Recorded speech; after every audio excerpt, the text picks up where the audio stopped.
I'm happy to be here with Gigi Rüf, well-known snowboarder, and he's going to present his new splitboard line for 21. And yeah, what the board for, which is the best use case? Is it more high alpine, more freestyle, free ride, a mix of everything? Just go on. Yeah, this is my newest creation. I have to say, I'm coming out of the freestyle area, and I'm using a free ride board to ride big mountains. And splitboarding is definitely something newer to me, and I want to use it as a tool to, spend time with the family, with my wife mostly, and do it as a recreational thing. And for the board, I was looking to change into a taper, which I was not very experienced in, but a taper board is definitely aimed for the free ride. And I do have this same board creation as in a complete, not a split. And I'm using the taper and a full camber that has a rise in the nose. So there's a rocker. Everything is set back 4 centimeters and puts it again nicely into the taper and into the side cut. The union clips keep it together.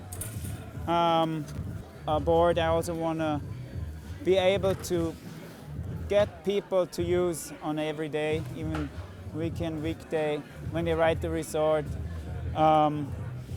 Try to make it as clean. I'm very happy of the fabrication of it, the quality. We had the chance also to use the inserts, and they don't go through the base. I think that cleans up the splitboard act a lot. Something more I could play with was, since it's a new mold, and I used a 1.2 millimeter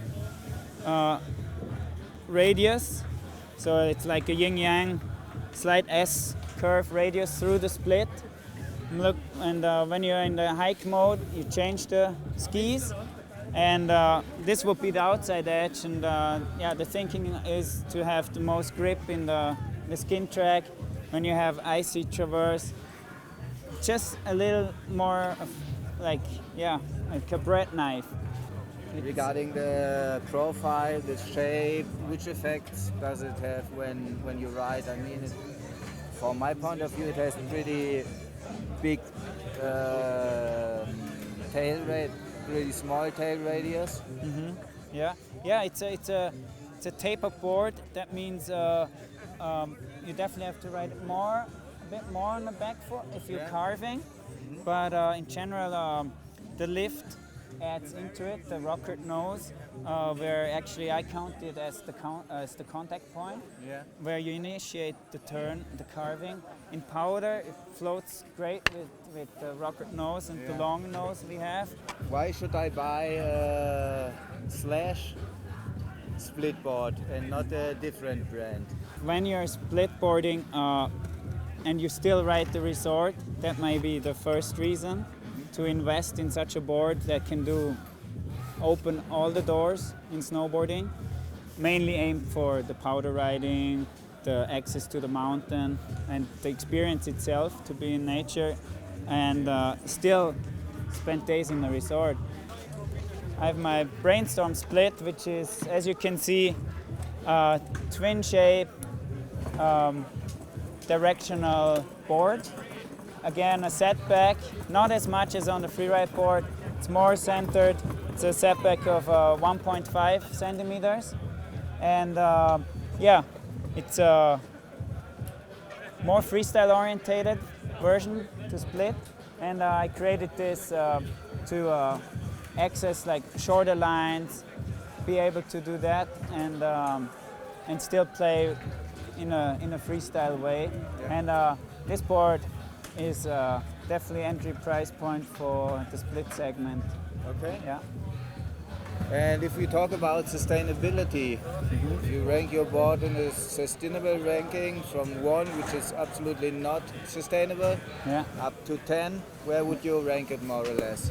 I would say making snowboard is definitely not the cleanest for the environment. Correct. It's composite, hard to recycle. Where I can make withdraw on points and talk it good would be we're not using varnish, for example, on the boards. I think that's the most dirtiest with the sanding, the microplastics that pretty much can float in the air. And however, it's also not healthy in general for sustainability. I'm producing them in Europe. Okay. Have shorter ways to bring the boards towards the mountains, the Alps. Yeah. Whereas this is produced in Tunisia over the Mediterranean, and it still is considerably close to Europe. I would say a plausible, well-managed 6. Okay. Sustainability. If I think about the years of use, I mean, if I don't hit a rock, if I use it for recreational splitboarding, Yeah. so what do you think, how many years or how many altimeters can the board last? If you take care of it, and I think that's mostly the case with tours that know their equipment and have to be, filigrane with setting it up and handling the equipment every day. I think this board can last quite a while. Obviously, there's